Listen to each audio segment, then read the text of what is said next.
ایک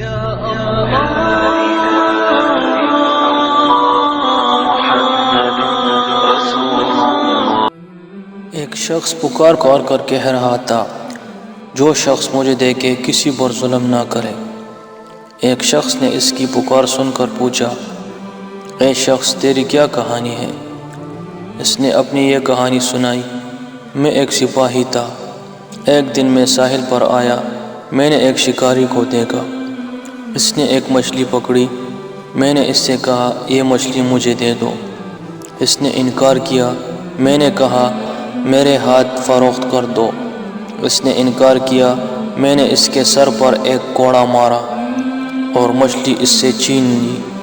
مچھلی کو ہاتھ میں لٹکاتے گھر کی طرف چل پڑا۔ اچانک مچھلی نے میرا انگوٹھا پکڑ لیا اور چبا ڈالا۔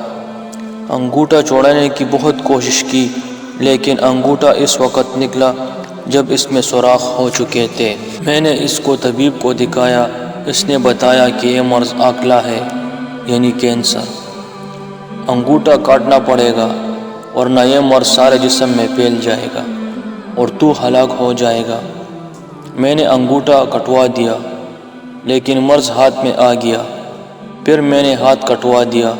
مرض پھر آگے بڑھا تو میں چیخ پڑا۔ وحشت کے انداز میں بھاگ نکلا۔ جنگل میں ایک درخت کے نیچے مجھے نیند آ گئی۔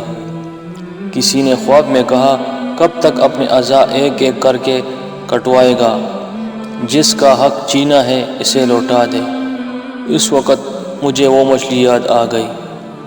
میں فوراً ساحل پر پہنچا۔ شکاری وہاں موجود تھا۔ اسے اپنا حال بتایا۔ اس سے معافی مانگی۔ میرا حال دیکھ کر اس نے کہا، میں نے تجھے معاف کیا۔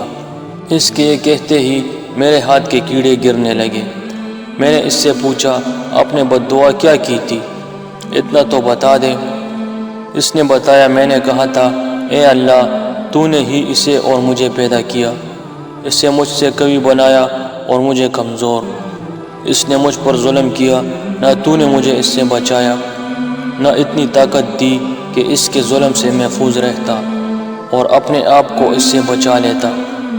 میں تجھ سے تیری اس قدرت کے وسیلے سے سوال کرتا ہوں جس سے تو نے اسے قوی کیا اور مجھے کمزور۔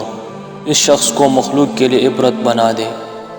یہ بد دعا سنانے کے بعد اس نے کہا، لیکن اب میں محسوس کرتا ہوں کہ تیرے ساتھ زیادتی ہوئی۔ ایک مچھلی کی خاطر مجھے ایسی بد دعا نہیں کرنی چاہیے تھی۔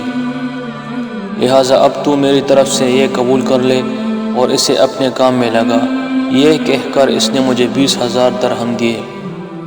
لہٰذا میں پکارتا رہتا ہوں، جو مجھے دیکھے وہ کسی پر ظلم نہ کرے۔